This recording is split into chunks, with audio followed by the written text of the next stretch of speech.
Good morning, good afternoon, or good evening. Wherever you are in the world, welcome and thank you for joining us. My name is Carl Anthony, and this is AutoVision News live at AutoSens Detroit 2023. We are set up in the heart of the Motor City at the Huntington Place in downtown Detroit.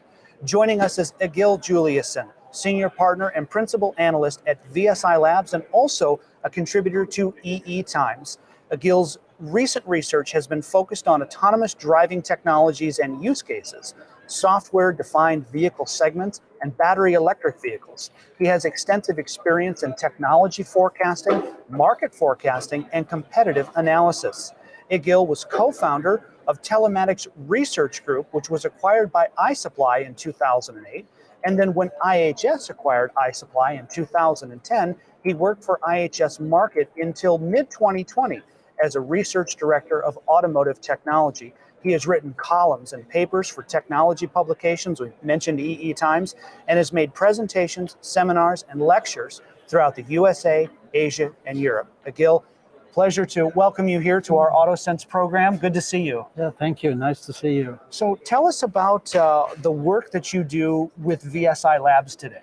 Yeah, VSI Lab has two sort of businesses. One is what we call our portal content business, which is focused on ADAS and autonomous vehicles and all related subject, and that's where I spend most of the time.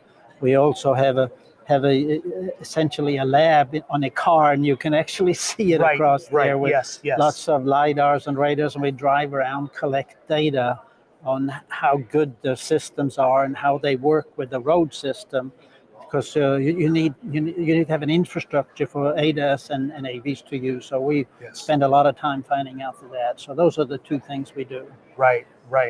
Egil, we have talked before about different AV use cases and how there can be some confusions there. So the AV use cases that we're talking about for our viewers: robo-taxis, robo-trucks, robo-shuttles, and then goods AVs. Right. So Egil, what are some of the challenges right now with these individual use cases? What are your thoughts just overall on these use cases? Overall, they vary greatly in terms of the technology needs, the complexity of doing autonomous vehicle, and then the investments are very different, and then the regional usage and where they are on developing this is very different. Right. So if you take robo-taxis, it's basically US and China are the leaders, and they're doing a lot of that area. Europe, not so much, because their mass transit is so good, they don't really need ride-hailing, which is where that needs.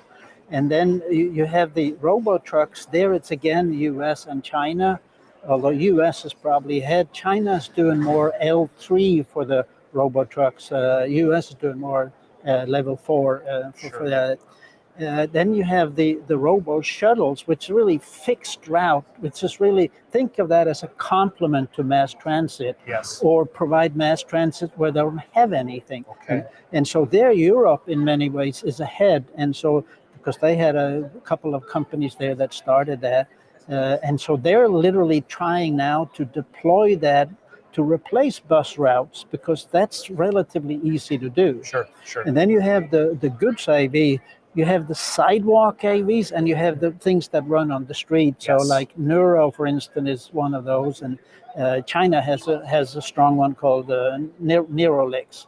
And those are happening, delivering, restaurant meals, and good and groceries is typically, and that's again, Europe is pretty much the leading there. Starship is the company that has really done well in that. They have about 2 million vehicles on the road in all primarily Europe and the US, and university students love to have their meal delivered at midnight, that kind of stuff.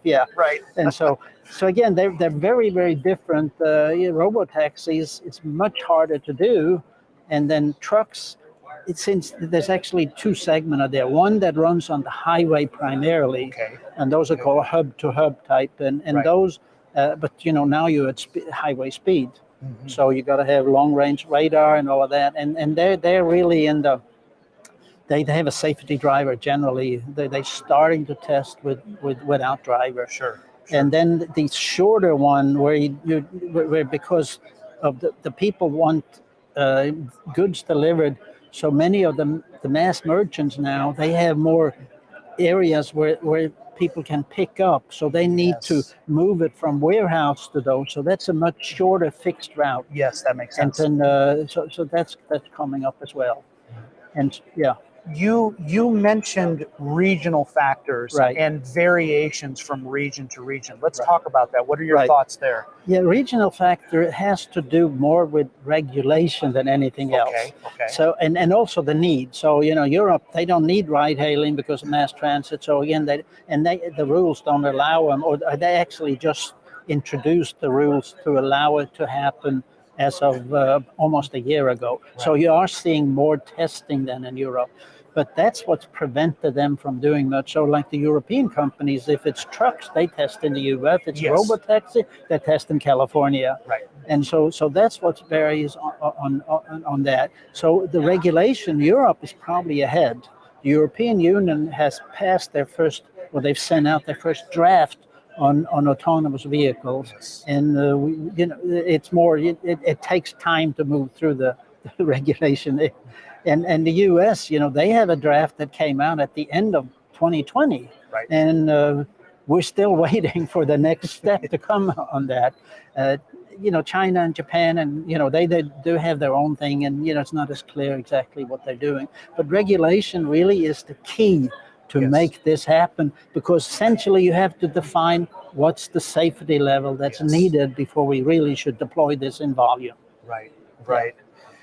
We've mentioned the different regions, Europe and the United States and China, but who are the key players? Who are the key companies in these markets? Yeah, and so let's start with the robotaxi, where we kind of know it's Waymo and Cruise are the ones, Sure.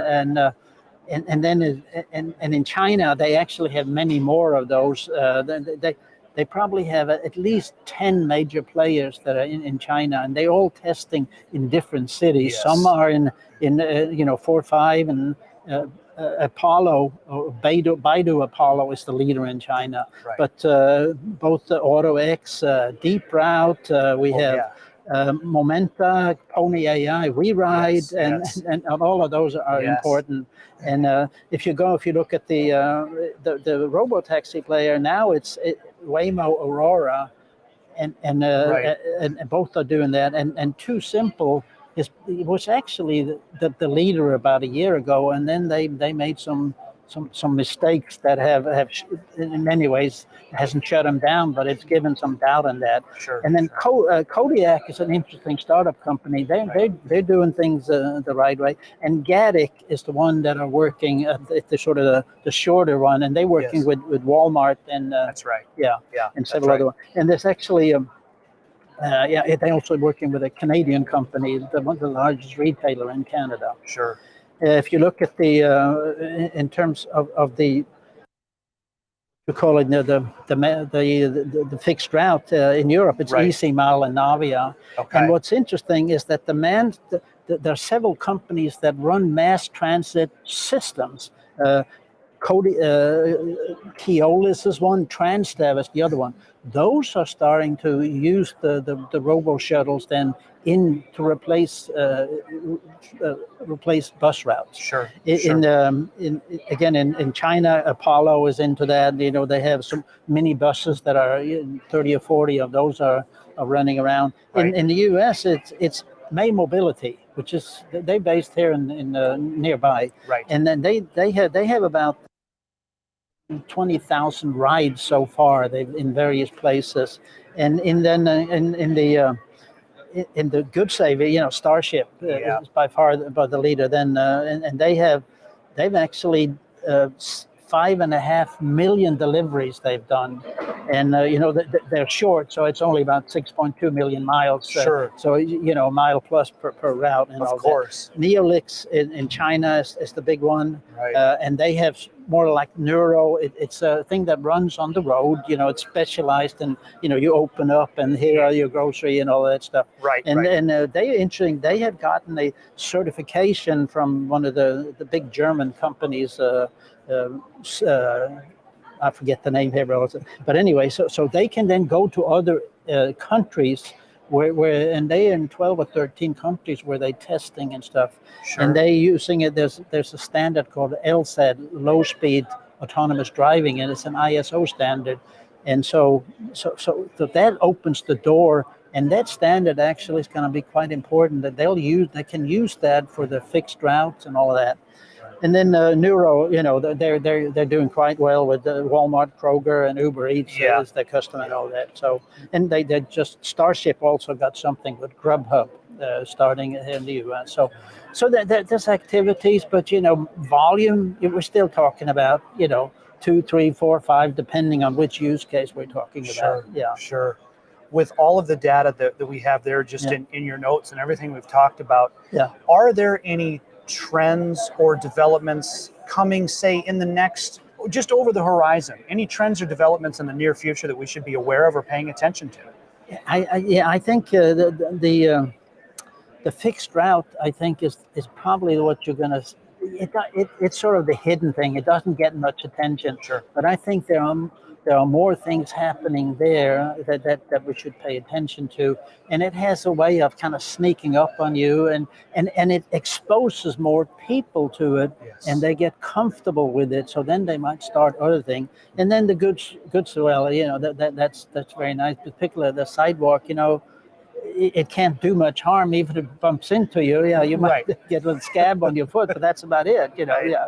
Right. Yeah. Well, Egil, from all of us here at AutoVision News, we want to thank you for your time and sharing your expertise. Have a great rest of the event. I'll come over and see the VSI Labs car in a little while. And then, of course, when this all wraps up, we wish you safe travels back home and wish to have the opportunity to speak again. I have to drive back to Chicago tomorrow. So, All right, Egil, thank you for being with us. More to come from AutoSens Detroit here on our AutoVision News LinkedIn page. From the Huntington Place in downtown Detroit, I'm Carl Anthony, AutoVision News.